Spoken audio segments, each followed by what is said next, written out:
Informasi yang pertama, saudara, ratusan meter jalan desa di Kabupaten Aceh Besar rusak akibat fenomena abrasi atau proses pengikisan pantai oleh air laut. Pemerintah diharapkan dapat melakukan sejumlah langkah guna mencegah kerusakan jalan maupun perkebunan milik warga.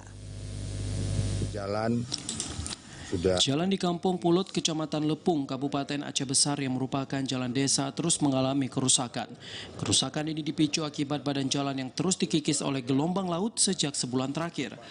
Ketiadaan tanggul pemecah ombak membuat air laut mudah mencapai jalan yang berada di tepi pantai. Tidak hanya itu, saat fenomena pasang purnama, air laut juga masuk ke perkebunan warga.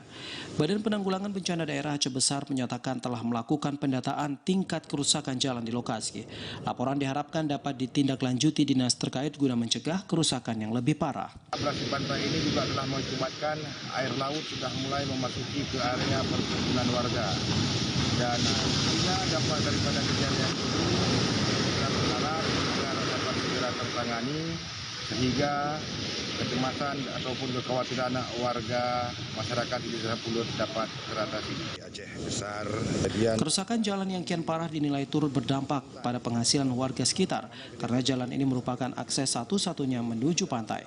Warga juga menggunakan jalan tersebut saat akan berangkat melaut. Dari Aceh Besar, Arman Konadi, TVRI melaporkan.